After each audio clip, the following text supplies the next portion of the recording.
Good morning. Good morning.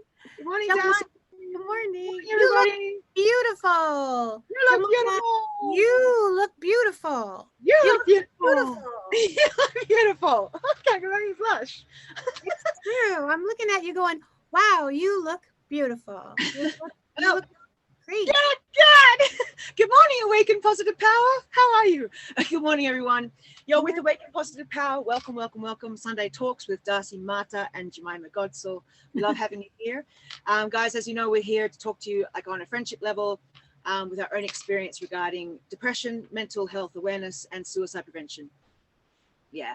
A couple of things though. First, there is a disclaimer down below. Please make sure you check in on it because, just make sure you reach out to that 1-800 number, suicide prevention number, I beg your pardon. If you know of anyone or you're concerned yourself, please just call. Like, there's no harm in calling. It's best to just take care of number one or your friend or whoever it may be in your family or whatever it may be. Just better to be safe than sorry, guys. So go ahead. We're here to know that you're not alone, aren't we, Darcy? Like that we're all in this together. Yes, we are. So Darcy, my love, we have a pretty loaded one today. It's just Darcy and I today. We've had a few guests, so it's wonderful just to have us two together again this week, Darcy. I love it. Yeah. Hi, So a loaded Jemima. one. Darcy had a bit of a week, as she said, and then haven't we all have a bit of a week sort of thing. Happy full moon, everyone, by the way, in Aquarius last night. Oh no, it was night before, Friday night. Anyway, so yeah, Darcy. No, yeah. Tonight. Darcy, yeah, 23rd. Yeah, last night was beautiful. I mean, sorry, Friday night was. And we're filming Saturday, so hello. So my question to you was, what do you consider a relapse or a lapse in behavior? Because both of us had a little moment this week where we feel a little, we've stepped outside ourselves. And I know personally, last night I had weed, I had cigarettes, and I had one can of, spiked soda. Now, to me, that's absolutely nothing. I can say that, but then I think that's my ego saying, yeah, it's nothing. Because then when I sat this morning, I thought, oh, because I like being totally clean. I love my sensation. I do know the after effects too of, stuff, and it was nothing. But it's still something I think it came actually from a stressful situation this week, Darcy. That's the key. Yeah, exactly. And that's why I had to sit down and go, that was sure, it was fun. It was great. It was just like a chill release. It was nothing exaggerated. So no fear anyone, because my history. But still, point is, I did have it as a kind of little escape. Ding, ding, ding. And I don't want to be disappointed in myself, because that would be, that's not going to help. It's not going to help. We beat ourselves up so much, don't we, Darcy? Right. So anyway, what say you on that topic? What say you on that topic? Well, I get it. I mean, I totally get it. I'm not going to give you an out for it. I will say, you give yourself your forgiveness. You have to forgive yourself first. That's always the most important thing. And, a long time ago, I saw a TV show. Remember, I don't know if anybody remembers this TV show. I'm really dating myself, called Hill Street Blues. Oh, yeah, of course. I used to watch it all the time. Love it. And there was this character on there. I can't remember his name. He's so wonderful. He was dealing with his alcoholism, and he had a relapse, and he went back into alcoholism, and he was explaining it to his wife. I thought it was so well written, because he told her, he took this one drink and he wasn't hit by lightning. The world did not crash. He was fine. Everything was okay. So he said, yeah, I can manage this. I'm really good. And the world didn't end, and, nothing exploded. He just had the one drink and he was fine. And so he was like, great. And then the next day he had it again. And then the next day he had 2. And the next day he had 3. Okay. And then the next day he was back into it. However, so what I'm saying is, you are fine today, and your body is fine today. Yeah. I can feel the difference. I can feel it. Yeah. You can feel because it. I'm consciously making sure I do feel it. Do you know what I mean? Like, I'm trying to make sure everything I do, I want to make conscious choice of feeling what's going on. Like, even the food I eat, the water I drink, I'm trying to really indulge in the sensations of, like, it's the first time for everything and what it does to me. So I can learn from it. The big issue, and this is the big issue, is that you are using it as a stress relief. Yeah. And it is not a stress relief. No, that's stress. It's a habit. It's a go-to. It's a learned behavior. Yeah, but it's so frustrating, you know, like I just wanted to, no, I can't say that because I was just about to say I just wanted to chill, but that's really my ego talking bullshit. Pardon my language, YouTube. Yeah, and it's because you see it everywhere. Yeah. That this is how we relax. Go and have a beer. Go and have a cigarette. Go and have a drink or a toke or whatever it is that you need. That's how you relax, and that's the whole misconception of relaxing, because it is not relaxing. It is altering. It's altering your ability to reason. Yeah. Or When to be present. Yeah, exactly. When I had cigarettes, I noticed it was such a nervous twitch, and I could feel the reason I was smoking. I could feel because I had a bit of a hiccup with someone this week, which was really troubling to me. That I felt my frustration coming through my fingers, and like the whole. And I was going, "This is so bizarre.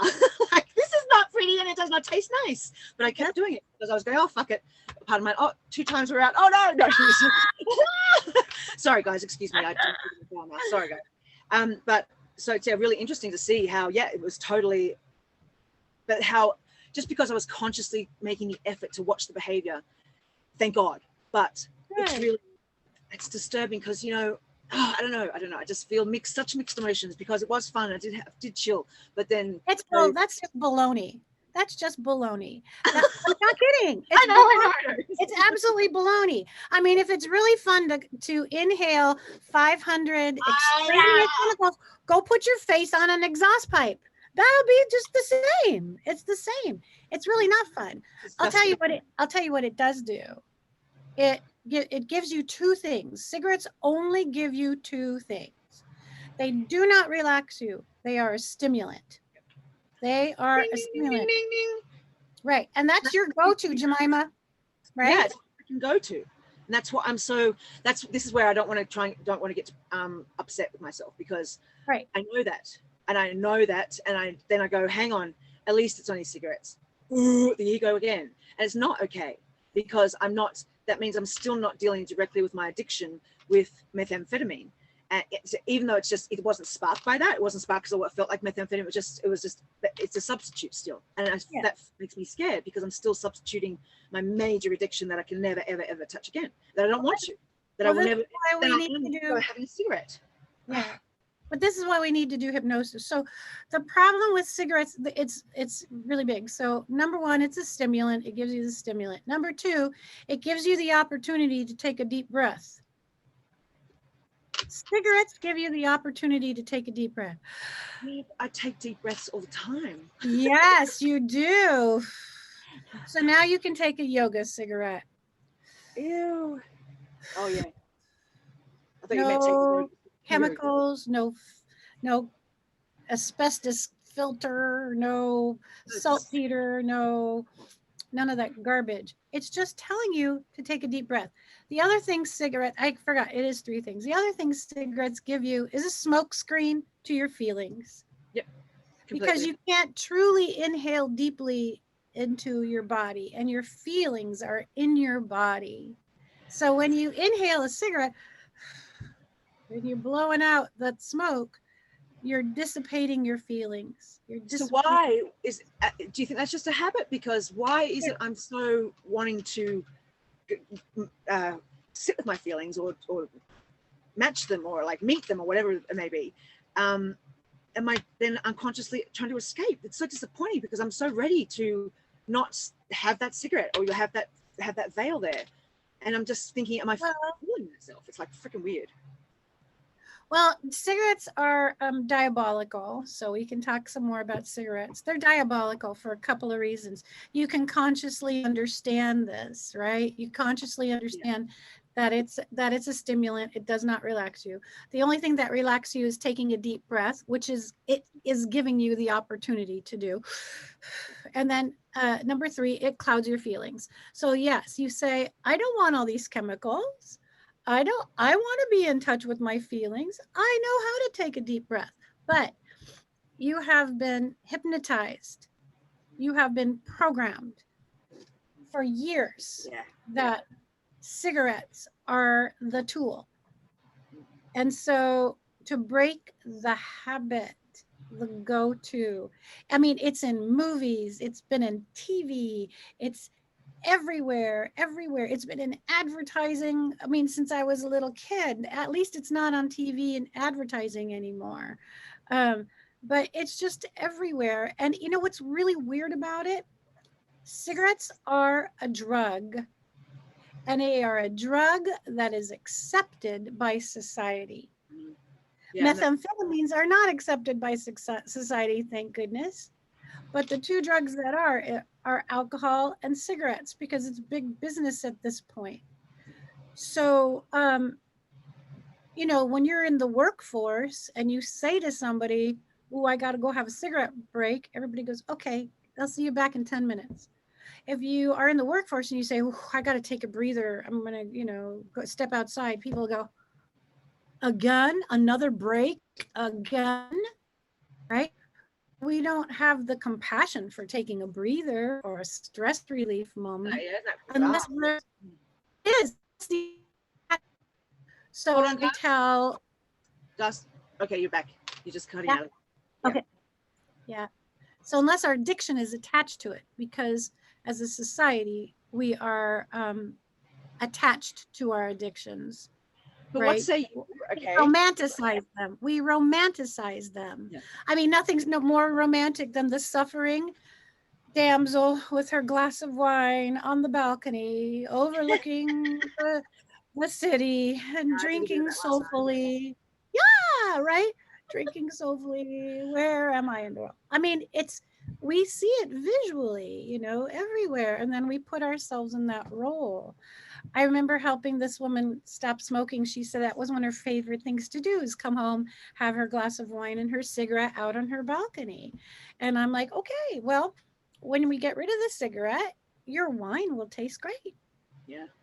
You know, your wine will taste so much better. I had another guy who used to love to have his cigarette and coffee first thing in the morning. But that's fine. I said, get rid of the cigarette. Coffee's going to taste fantastic and it'll smell good. You can actually enjoy it. Yeah. But, you know, both of those people were embodying imagery that society gave to them romantically about themselves with their tough guy cigarette or their damsel in distress or, you know, relaxation or whatever. So you've been hypnotized. So that's why we should do hypnosis for you to get rid of your cigarettes. We'll just break that habit. Any habit you've created, you can change, you can recreate. Yeah, you can. Any habit. But can I also, what do you say? Born a non-smoker. What do you say? Yeah, I understand that. What do you say, like, if this wasn't the case for me this time, but I'm just being devil's advocate. I was really wanting speed last night, just hypothetically, which I wasn't, guys. Don't worry, it wasn't that sort of state at all. Right. It was just a little indulgence. Anyway, sorry. But I really was suffering with the need to. I was like pepped up wanting to buy speed, and so I thought, let's just get some cigarettes to substitute, and consciously do that, so I know I'm substituting. I know it's wrong, but in the moment, it kind of justifies because it saves me from going. I'd rather get a pack of cigarettes and smoke them than freaking whack up again with speed. I know it's not right, but is there not some leeway there that we give me to have a cigarette? No! Ugh. I know, but it's like, that saves me from going, if it was that situation, that would have saved me from getting speed. So I got a phone call. It doesn't make any difference saying it. Hi. Hey. Wow. Just need to go back into my addiction. This is the work of an addict's brain, guys. Isn't this freaking insane? Sure. It's amazingly insane. And how still fragile I am with this addiction. Like, this is crazy. Got a lot of work to do. But recognizing it and talking about it is really important. Yeah. It's really important. Yeah. There are no substitutes for a chemical dependency except for celebration of your life. So that means exercise, meditation, deep breathing, eating right, calling your friend, art, painting, music. And I did all that too, but I just had a cigarette in my mouth. Yeah, I'm I sorry. get it. I mean, I totally get it. I get it. So, and okay, so let me explain to you the physiological reason for the cigarette. What the cigarette, why I call it diabolical, and how we're set up with a cigarette. Different than methamphetamine, and different than heroin, and different than caffeine. So, well, similar to caffeine. So this is the thing with cigarettes, about why and how we get addicted and stay addicted. So your cigarette is the nicotine is water soluble. It's water soluble, which means you metabolize it out of your system easily. It leaves your system easily. In fact, every 20 minutes, your body is metabolizing the nicotine. Every 20 minutes, the nicotine levels go down. So when you have the first hit off your cigarette, your nicotine levels go up to 100%. They go up to 100%. So really, the first 2 hits off a cigarette are the most satisfying. And after that, the cigarette just kind of lingers. We don't really smoke. It sits in the ashtray. We kind of carry it around a little bit. We consider, I mean, there are some really deep smokers who, but generally, yeah, I'd agree. Suck on them. Suck on them. But really, it's those first 2 hits that satiate your nicotine craving and your stimulus, right? It goes whoop up to 100%. And so you get this tap, tap, tap feeling, right? You get this tap feeling that sounds sort of like this. Can you hear it? Yeah, yeah. So you're getting this tapping every 20 minutes. It starts to decrease. And so you have a hit off the cigarette, goes back up. And now here you are. And then you exercise and it metabolizes and then it slows down. And so you have another cigarette. And then you get emotional and you eat something, you have some caffeine, and then you're metabolizing it. So your nicotine levels are going down while your emotional levels are going up, because your emotions are metabolizing the nicotine. So the nicotine is decreasing while your emotions are increasing. Ooh, what a place to be in. So what do? Have a cigarette. It gets you back up again, gets you stimulated again. It hides you from your feelings, right? Hides you from your feelings. You're back up here again. So then you do something, go for a walk, and you metabolize it. And it starts to go down again. So when you get home, you have a cigarette. Right? And then your friend calls you and you get into a really big emotional conversation and it goes back down again. And then what do? You have a cigarette and you're back up again. So as a smoker, you're in a constant state of withdrawal. Constant state of withdrawal. You are constantly nervous. Your body never gets a chance to actually relax because it's going like this all the time. All the time. With coffee, you have a cup of coffee, you're done with your coffee, you go about your day, and then later in the afternoon, you have a little drag, right? Yeah, you're like, oh, I'm a little tired. You have a cup of coffee, maybe. Yeah. With cigarettes, it's this constantly. There are people who can smoke 2 or 3 cigarettes a day, and that's fine for them, but they're still in the constant state of withdrawal. Can I say? They just learn how to go longer. Yeah. I forgot what I was going to say. Sorry. Oh, it's that's right. It's kind of like, and we'll come to you now too, Darcy, because it's kind of like when you were saying the up and down, up and down, up and down. It's like unconsciously, it's me feeding my speed addiction, because I remember I had to whack up, same sort of thing, saying whack up, and then the come down was so quick they have to keep going whack, whack, whack, whack. So indirectly, I'm still torturing myself as a form of punishment somewhere along my emotions. That's pretty heavy. Well, I think your big feelings are coming up. I mean, they're going to keep coming up until you learn to manage them. Yeah. I mean, but you have a lot of healing and a lot of processing to do over a lot of events over your life. And so when you take away your blankie, when take away, well, we're not going to call it comfort. When you take away your distraction. Sorry. Right? Yeah, addict talking.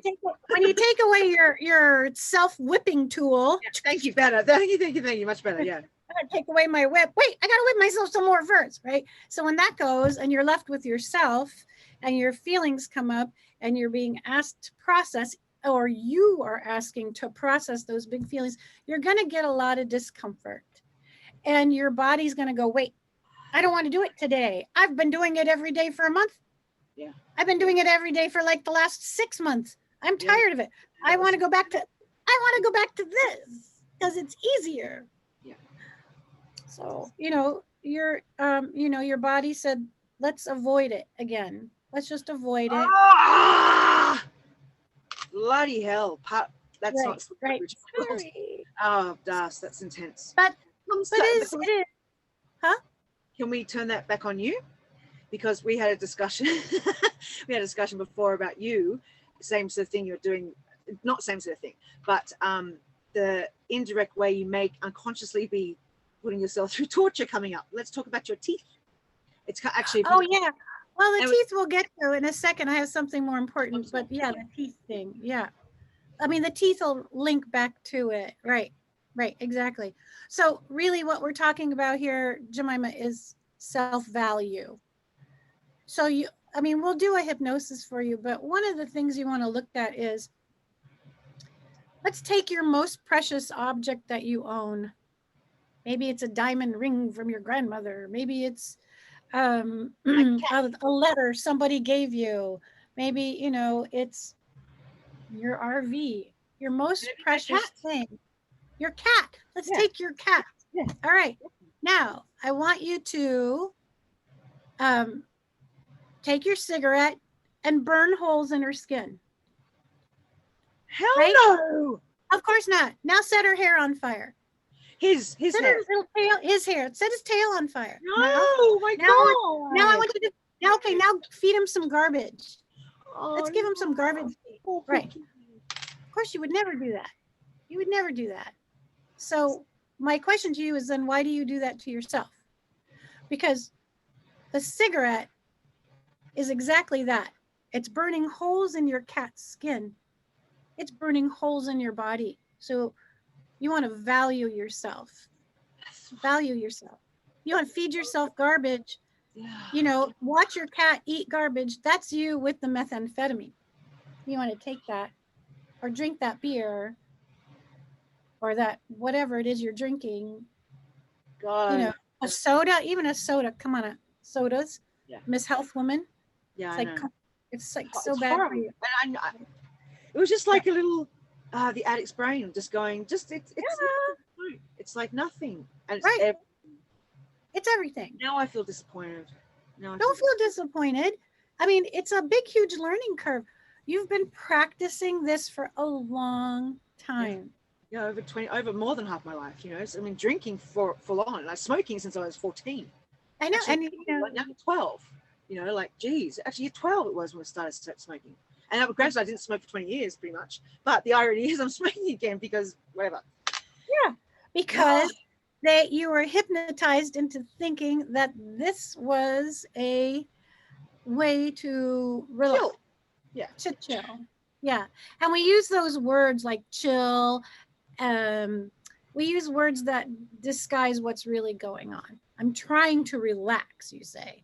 Yeah. So when we say chill, it kind of musses everything, so you don't really pay attention to what you're saying, right?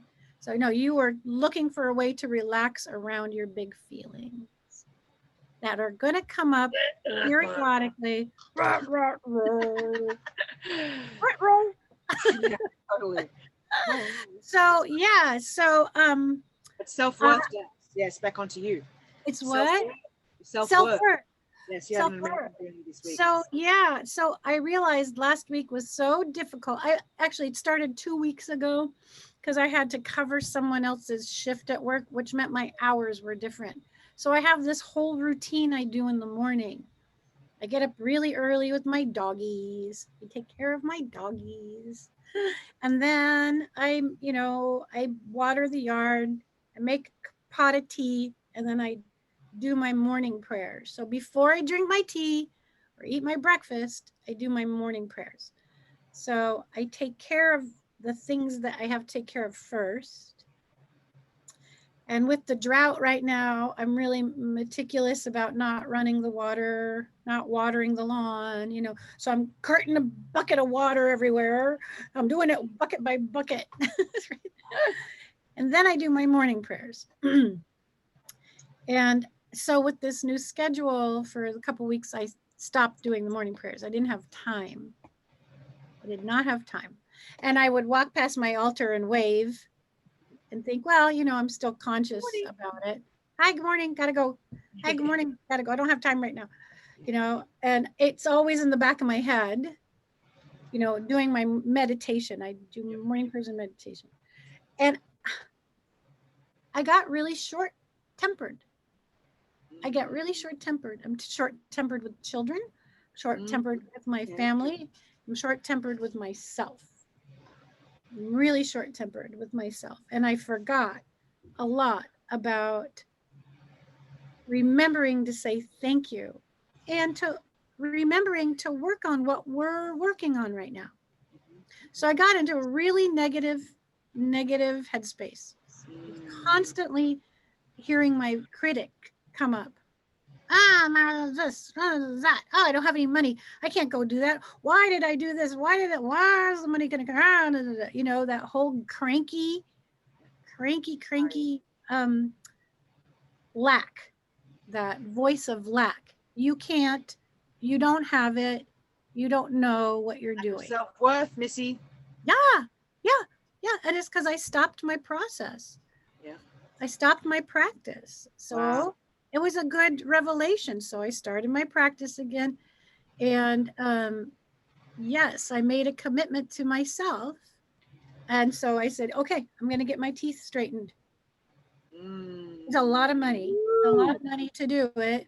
And it's also a commitment. It takes like a year or 2 years because I have a lot of work I need to do. But it's been the last thing I've ever done. I've had to do this since I was a kid, and I've always put it off. Wow. Congratulations, Darcy. Congratulations. Uh-oh. You're frozen. So I finally said, no, why am I doing that last? Huh? You're back, sorry. Yeah, I'm back again. Oh, my internet. Oh, sorry. So yeah, I had to have that revelation of, if I really was me, what am I going to spend the money on instead? You know, buying a plant or fixing my house, or, you know, I mean, there's all those things that, you know, oh, I have to take my car in. Oh, I got to take care of my dog. Oh, I got to take care of my son. Oh, I've got to take care of this. Oh, I've got to take care of that. And I just never take care of myself. Yay! Right. Wow, So huge. It's huge. For me, it's huge.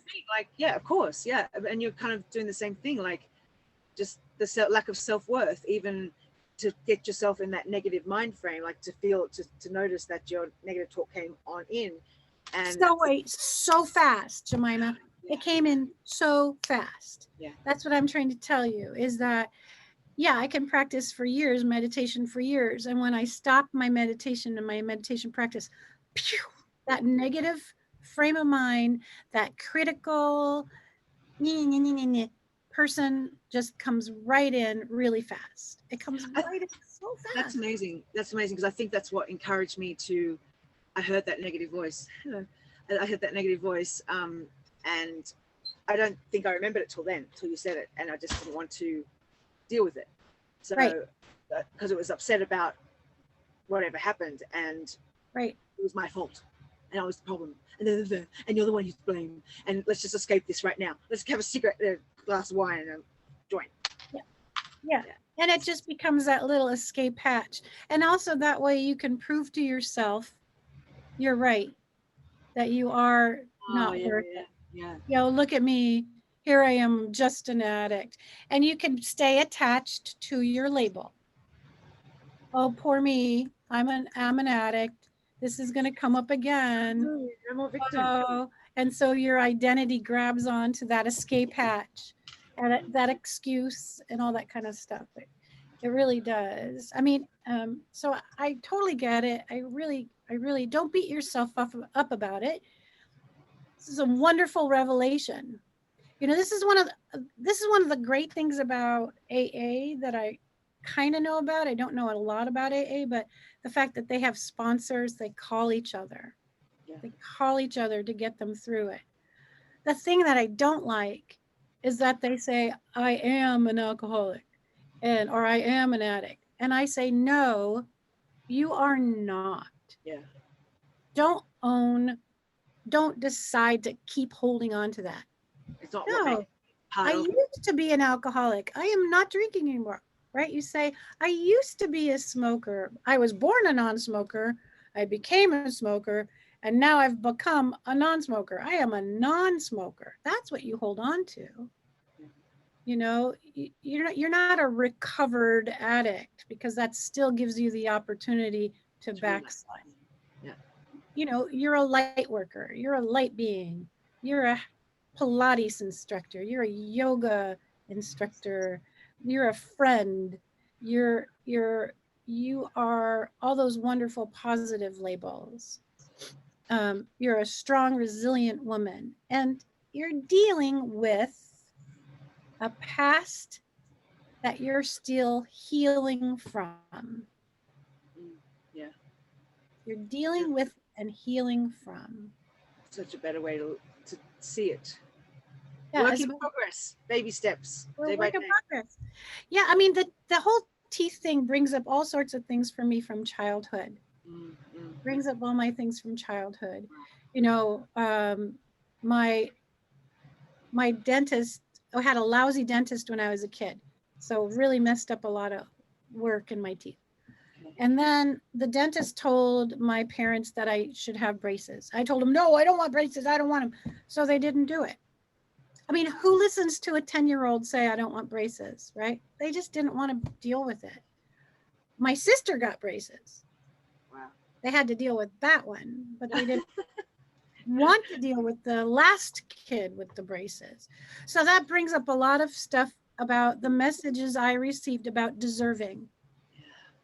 It's all about deserving, you know. Well, she got the braces. I did not want them. Of course I didn't. What kid is going to go, yeah, put a bunch of metal in my mouth and torture me for, no, I don't want them. I don't want to, no, right? That whole thing. Sure. But, you know, that's what a parent's job is, to go, I understand this is going to be difficult, but you're going to be thankful later, right? Yeah. But they didn't go there with that. And so, and then when you're a young woman, lack of worth, that reinforces your lack of self-worth. It does. It does. It's that kind of neglect. And then as a young woman, my little crooked teeth were sort of charming. You know, they were kind of charming. Yeah. As an older woman, they are not charming. Well, I beg to differ, but I understand you're feeling that from yourself. But if you feel that, yeah, I mean, it's a huge thing for you to be dealing with this. It's got a lot of emotional ties connected to it, a lot of triggers for you with this decision, but it's freaking freeing. I mean, you must feel like you're so free now that you've decided to do this. Like, wow, how empowering is this for you? Woo! I know. Well, I know all this stuff is going through my head. I know. Money. Why did I do this? Now I'm going to have to really, like, what if I move? Then I have to get a new dentist, or I have to come back. Maybe now is not the right time. I should wait for another year. I should wait until 2023 when I was moved. What if I did that? Do it. Just do it. Just do it, Darcy. So yeah, I already put my down payment on it. Woo! You really are just doing it far out. I'm so happy for you. Congratulations. That's huge. Huge. Yeah, it's a big deal. It's a big deal. And now you've got this opportunity to put closure on all this connection to the family issue with the teeth, and you've got a chance to like develop so much more as well as with your own spiritual journey. My gosh. Wow. Yes. You know, your own self-worth. So that's what it's about. It's about, I value myself. So am I going to go into my, the Japanese say that when you hit 60, that's now your second childhood. Your second, yay! I like that. Your second childhood. Yay! Oh, so you're just on your second childhood. Yay! Yeah. Do I want to go into my second childhood the way I went, with that neglect, or do I want to go into it with that value? And because if Man. All right, I'm so freaking happy for you. I'm so proud of you. You thank so you. deserve. Like, you're such a wonderful, selfless person, and Oh, I've known you over 20 years, and man, it's like, go grab this by the balls and just enjoy your time with you. Like, just spoiling yourself. Can you believe I said that? But like, treating yourself to what you deserve. Like, really, it's phenomenal. right. It is. It is. And somebody watching this might say, "What's the big deal?" And this is the big deal. Everybody has their own big deal. Yeah, yeah. It's whatever it is. So we can't say, "Oh, this is nothing to cry over or worry about," because honestly, what you're going through is your big deal. Sure is. And this for me brings up all sorts of guilt about spending the money on myself, or all that kind of stuff. Anyway, so yeah, it might seem like no big deal, but for me it's a big deal. It's a big deal. Brings up a lot of personal blah blah. Mm-hmm. Right. I remember my ex-boyfriend looked at me one day and goes, "Hey, Snaggletooth," and I was like, Oh, "Eek, eek, eek." So yeah, yeah. why That's he's an ex-boyfriend. yeah. Yeah, it's amazing. That lack of Yeah. self-worth is really so heartbreaking for us Mhm. as humans. It's so drilled ingrained in us, whatever. That's a new one. Fun Ingrained expression. in us. Yeah. From, I don't know, just from society, from our own self-worth. It's just like, we should be building our own self up and honoring ourselves, and then imagine how much more we can give to others if we genuinely feel that compassion and love for ourselves as much as we do for others. Like, Yeah. full on, how much even more we can give to others. Like, if we can sit with ourselves like we love the others so much more, like, far out, it would just, the world would be just a beautiful place. My God, because they come from this self-love. I mean, it's an exciting place to want to work towards. I mean, I'm looking forward. I am excited to be working in it right now, like to be moving towards finding that self-worth to then be able to give that love that I have for myself back to others. Oh, it's scary. It's scary. Oh my God. But you're doing it. And you. Yeah. Yes, with me. Woohoo, high We are doing it. five. Yep. You're doing it. But it takes practice. Practice. And it takes, Practice. what is it? My son sent me a text yesterday. He said, bravery and compassion are anti-inflammatory. Oh my God, how beautiful. Right? Well, And I realized, yeah, because when we are anxiety ridden, when we are angry, we are inflamed, we are upset, we are, our fever is up. And that's what creates a lot of dis-ease, yeah. is that intensity. And he said bravery and compassion. So being brave, Jemima, like you are being, And you. and me, and giving ourselves compassion, Mm, to have these moments where we have self-doubt, we backslide, we question, we whatever, fall into our own personal muck. I yeah. used to call it the black hole of despair. Those old TV sets where at the end of the day the TV would go, right? Yep. That's what I call the black hole of despair. Um, when we go into those places, we have to give ourselves compassion. Definitely. I mean, do they say to err is human? Is that correct when I say that? Yeah, Like, there is human. to Yeah, err human, and we've got to be able to give ourselves that leeway, like for one night, but to be conscious of, or for like years and years and years in your case, but to be conscious of changing that, or to work, just to give yourself a room to make mistakes and not beat yourself up and say that's the end done. Like the diet, I always say diet is die with a T on the end, because because it's stupid. Like, you guys go, if you have one chocolate and then it's the end, so then you go and have 10 chocolates and you forget your diet. It's a lifelong commitment, for God's sake. It's Yeah. like, it's not a diet, it's healthy eating for the rest of your life, and that's beautiful. And of course, yeah, you mess up one day, doesn't mean you stop. And that's what I hate the word about diet, because it's diet with a T on the end. Yeah. But the thing with the cigarettes is, so now you have 2 to 3 days of nicotine withdrawal. Yay! So it's not a big deal. No, it is. That's terrible though. 2-3 days for just a night of fagging.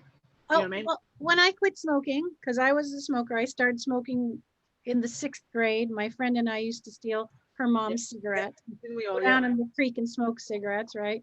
And and then it was on and off and on and off and on and off my whole life until I was in New York, and I could hear it when I breathed. Oh my God. When I moved, I could hear it. Oh, Darcy. Holy, yeah. Okay. Yep. So I decided, okay, I'm going to quit. And I flew from New York to San Francisco, and I went walking with my sister through John Muir Woods. I wanted to go to the most green place with the most amount of oxygen, with the ferns and the trees. And I took these really deep breaths. I was doing these really healing breaths. This is before I understood the nicotine physiology. Wow. Really what I was doing was I was metabolizing. Mm-hmm. I was trying to metabolize it with oxygen. So I went for this major hike through the woods, this 8-mile hike, breathing deeply. I could barely get through there. My sister was real sweet. We would sit down and talk and breathe. And I said, wow, I've just done so much damage to my body. I said, but your lungs can repair themselves before you have emphysema. So I'm repairing myself. I'm repairing myself. And then I waited for my withdrawal symptoms that never came. Woo. You don't have withdrawals from cigarettes. It's mental. You have withdrawals when you're a smoker. Once the nicotine leaves you, the only withdrawal symptom you have is a runny nose, because the cilia is growing back inside your nasal cavities that got burned away from the cigarettes. Okay. Because it's so hot. Yeah, you have all these little teeny cilia, these little hairs way up inside that keeps pollutants out of your nose. But when you smoke, it burns it all away. So those will grow back, and then you're kind of going to have a little runny nose. Maybe. You might get a little lightheaded if you were a heavy smoker, because now you're getting more oxygen. Wow, that's exciting. So there is no big, horrible withdrawal. There's a worse withdrawal symptom from coffee. Yeah. I was a coffee drinker. You go off coffee, it's like your stomach, your head, you're in pain. Definitely. Terrible, horrible feeling. Not with the cigarettes. Yeah. Not at all. I'm drinking tea, by the way. See my tea. I had my tea this morning. Just so everyone knows, okay, I'm all right. I know, yeah. Yeah, so you don't have to look for those withdrawal symptoms. There won't be any. Okay. You may have big feelings. What a waste of time. Like, seriously, like, what a waste of time going through the scan. Like, it's not, but it's like, oh man, just so silly. You know, it's like, I love that I can say that, because like I'm not going, oh my god, I'm gonna have to put down my fix. It's like, it's really is not worth that moment of, and it really doesn't do. I still feel the same angst about the stressful situation that I was just, covering stuff for anyway. It doesn't do anything. It doesn't do anything. Just prolong the agony because I haven't dealt with it yesterday. Right. So you can do a ceremony with your cigarettes. I mean, you can rip up all your cigarettes. Yes. Make it into a pile, and you can go offer it the tobacco. Mother Earth. Yep. Yeah, and spirits of the north, spirits of the east, spirits of the south, spirits of the west, spirits above, spirits below, spirits within.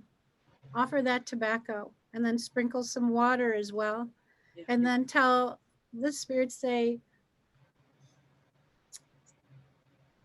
I forgive myself. I appreciate your loving support. I love myself as much as I love this Mother Earth. And I'm going to honor my body as my temple. I'm going to honor my body as a reflection of the earth that I live in. I'm not going to pollute the earth. No, I know, I feel so bad. Oh. So I'm not going to pollute my body. And you say your prayers as you do.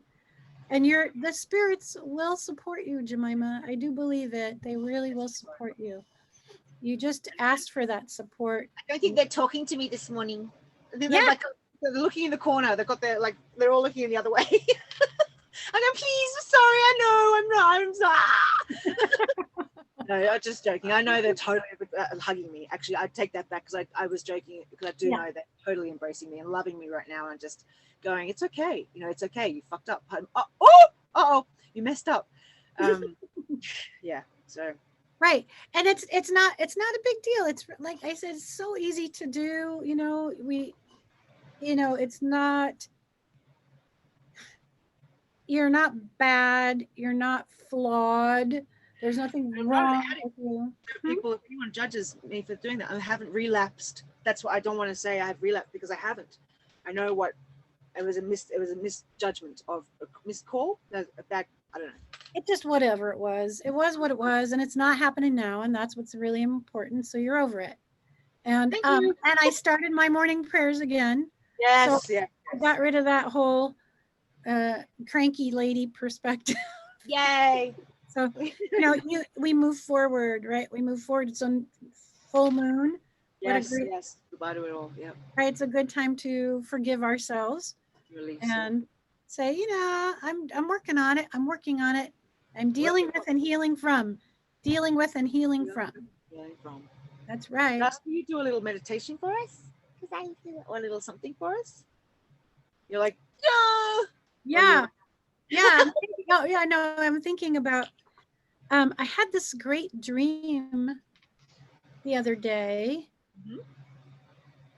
I dreamt I was in my backyard and there were people around and the hummingbirds were flying all over the place. And I put my hand out and a hummingbird landed on my hand. Oh, wow. And I said, wow, this is the first time I've ever held a hummingbird. I'm like, look, you guys, I'm holding a hummingbird. I'm holding a hummingbird. I was just stunned in the dream. It was just right there. And I kept saying it over. Wow, I'm holding a hummingbird. This is amazing. And so when I woke up, I said, okay, what does that hummingbird represent? Which is joy. And of course, it was in my left hand in my dream, which is your receiving side. So the message is, remember, no matter what you're going through, remember to find the joy in life. That there is joy in our lives. Everywhere. In our darkest moment, we will still find joy sitting somewhere to remind us that our joy is in our heart holds our joy and our sorrow, by the way. The heart holds the joy and the sorrow. They say, those they people, say that the liver holds the anger, the kidneys hold the fear, and also they are your storehouse of energy. So you can imagine how fear just drains the body of energy. So the liver holds the anger, kidneys hold the fear, the lungs hold the grief and the laughter. Yeah. The stomach is the great processor, right? Great being the operative word. Great. Right. That's right. So are we in the flow of life? Are we processing, or are we holding on? Are we trying to control, etc.? Stomach. And the heart holds the joy and the sorrow. So yeah, the left arm, bringing in that energy when you're having those left arm pains. They're like, is that a heart attack? Yeah. We hope not. So receiving that support energy, right? Receiving it, the joy and the sorrow. So here was my hummingbird telling me, remember to receive joy. And it really helps to remember that as things are difficult. So let's do that. Let's meditate. Especially being a receiver too. Both you and I know being empaths, anybody being an empath, or just anybody sometimes. It's so hard to receive, and especially when you're feeling unworthy. Like, it's so hard to receive the joy from anything or anyone, and it's just another form of self-flagellation, really. Like, it's terrible, and it's not worthy of who we are. We really, when you do receive that joy, oh my God, and then you can give that joy back. It's like, whoa! It's this amazing, just energy transfer between full of joy. Like it's amazing how we just hinder our own experience with such a fabulous thing, you know. Right. And I visualize myself with straight teeth without having a teeth issue. Can I find the joy in that? Can I find the joy in that? Well, good luck with that one. Absolutely. Of course you can. My gosh. No, we'll ask you when you have them on. Yeah, just joking. I'm not going to take away from your amazing adventure coming up. It's fabulous, Darcy. It's fun. It's fun. I will take it off when we have our conversation. No. Leave it on there. So so let's do a meditation. Love to. Thank you. Joy. I'm looking at a card in front of myself that says, shed old habits in order to step into a more empowered version of yourself. Nice. That's what you and I are working on. That's pretty ironic that you're looking at that. That's like totally. Yeah. I put those kinds of messages in front of myself, but I haven't looked at that one in a long time. Shed old habits. Just all right, done deal. Yeah, you're gonna, that way you can step into a more empowered version of yourself. And remember, Jemima, when those big feelings come on you and you feel like, oh yeah, a little drink won't matter, you can call a couple of people now. You have a number of people who would always be willing to take that call and talk you through that. Just the way you offered it to me when I was saying, I'm having a week. Yeah. Having a week. So it's just good to remember that. Write it on a piece of paper. Call a friend. Yeah, true. Call a friend. Right? Really do it. All right. So taking a nice deep breath in and exhaling. That's right. That's right. And just placing your feet flat on the floor, or if you are watching this at home and you want to lie down on your back with your legs up on some pillows, just slightly inclined like that. Here's your back. Just a little inclined to take the pressure off your lower back. Put your feet up. It's always nice to put your feet up for a moment. And just feel your body in the chair where you're sitting, or your body against the floor. And feeling the temperature of the room, the temperature of the air on your exposed skin, feeling the softness of the clothing on your body. What's soft, what's scratchy, what's tight, what's loose.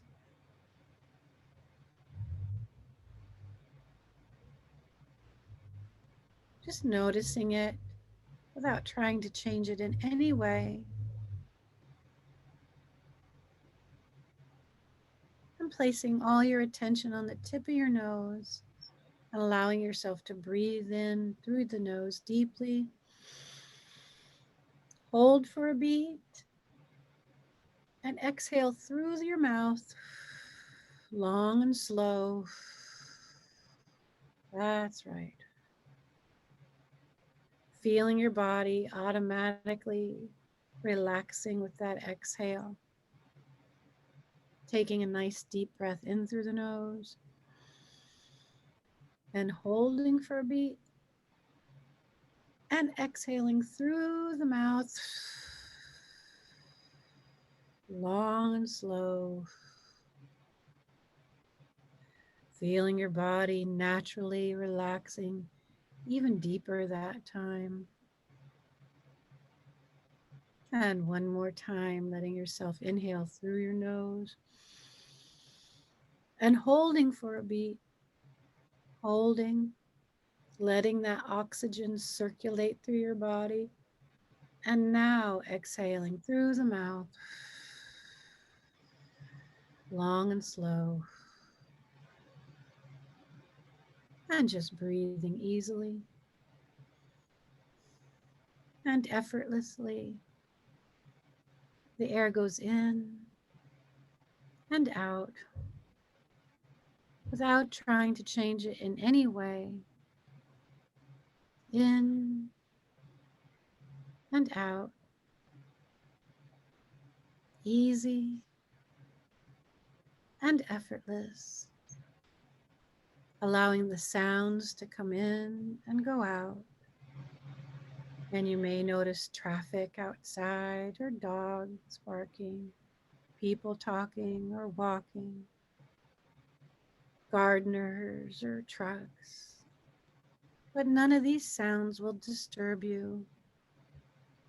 And for now, you can allow these sounds to actually relax you, knowing that the world is turning and you are safe and you are supported. The sounds come and go the way the breath comes and goes, the way thoughts come and go. An idea, a memory, a thought comes and goes easily and effortlessly, just like the breath, just like the sounds, just like feelings coming and going. And taking your attention now to the top of your head and allowing all those muscles on the top of your head to release and relax all the tension away from the top of your head. Just feeling those muscles relax, melting down through the face, down through the neck, down through the shoulders, down through the arms, down out through the fingertips, all the tension releasing, relaxing, melting away, melting down from the shoulders through the torso, down through the belly and the back, down through the hips, down through the legs, down through the knees, the shins, the calves, melting all that tension away, down right through the ankles, right through the feet, the tips of your toes. The whole body releases, relaxes, and lets go of all that tension. Feeling open and ready. Feeling your hands open and relaxed. Calm, open, creative hands, ready to give, ready to receive. Just like breathing, giving and receiving, giving and receiving, with each breath giving and receiving, allowing the heart to open, all that tension melting away from the chest, the torso, the body, allows for the heart to beat freely, allows the lungs to breathe easily, opening, releasing, relaxing, and letting go. The heart beats easy, calm, open, creative heart, ready to give, ready to receive, giving and receiving, just like breathing, just like the lungs, giving and receiving with each breath, giving and receiving, easy and effortlessly. And as we give and receive, we can begin to feel joy entering our body. Maybe you have an image of something joyful in you right now. Maybe a memory of something beautiful and joyful, something small and simple, something large and beautiful. An image of pure joy, like a hummingbird, a butterfly, a flower, a child's face, a sunset, a sunrise, the moonrise, a breeze, a laughter. That joy can come in, fill your heart, your lungs. That joy is with you always, in your body, with you always. And as you breathe it in and breathe it out, you share it. And as you share that joy, you receive it, giving and receiving that joy. And take just a moment of quiet to do that all on your own, giving and receiving, visualizing that joy.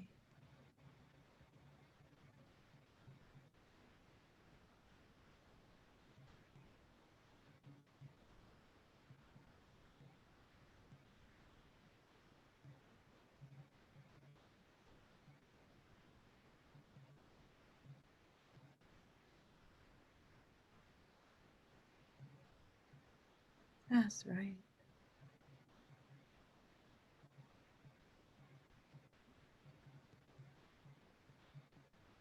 All right, now in just a moment, I'll ring the bells 3 times. And we'll come back into the room, listening to the birds. And I just want you to allow yourself to find an example of joy in your life today. It can be a small example, something simple, something maybe you didn't notice before or haven't seen in a long time, or something brand new. It all belongs to you.